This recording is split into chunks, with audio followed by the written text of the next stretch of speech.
გზის გადაკეტვისა და ტროტუარზე დგომის გამო პროევროპული აქციების მონაწილეთა დაკავებები გრძელდება დღეს თბილისის საქალაქო სასამართლოში. მოსამართლე თორნიკე კაპანაძემ ფრანგულიანის მასწავლებელს დავით ადუაშვილს ტროტუარზე დგომისთვის 4დღიანი ადმინისტრაციული პატიმრობა შეუფარდა. ბრალდების მხარე ამტკიცებდა, რომ ადუაშვილი 2025 წლის 18 დეკემბერს პროევროპული აქციის მიმდინარეობისას პარლამენტის წინ ტროტუარზე იდგა და სხვა მოქალაქეებს გადაადგილებაში ხელს უშლიდა. დემონსტრანტი პროცესს არ ესწრებოდა და სასამართლოში გადაწყვეტილების გამოცხადების შემდეგ მივიდა. ის პოლიციამ სასამართლოს ეზოში დააკავა.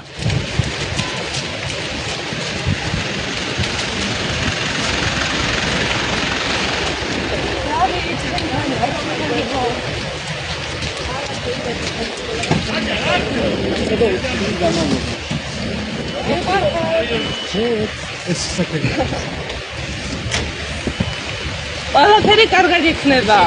საავტომობილო გზის გადაკეტვის საბაბით მოსამართლე თორნიკე ქოჩქიანმა პროევროპული აქციების მონაწილე მარიკა სვანიშვილს 3დღიანი ადმინისტრაციული პატიმრობა შეუფარდა. ბრალდების მხარე სვანიშვილს 31 იანვარს შაბათის ტრადიციული მარშის დროს საავტომობილო გზის გადაკეტვას ედავებოდა. დავით ადუაშვილის მსგავსად ისიც სასამართლოს ეზოში დააკავეს.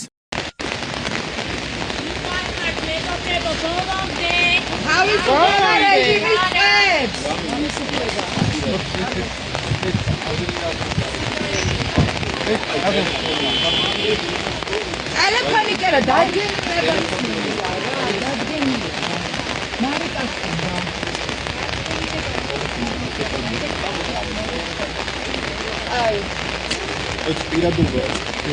ტელეფონი რო გამოვარ თქვა ტელეფონი მე რო გამოვარო დარეკოს არა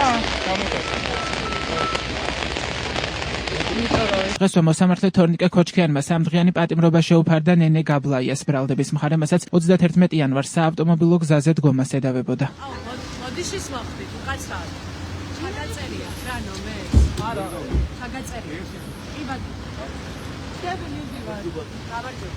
სამი მომისაჯო დღეს. ჩაჯექი მიდის არო არ დასველდა. შიგნით როქთან ხარ შეიძლება? აი მოდი და. დაჯექი ვარ დასველდა.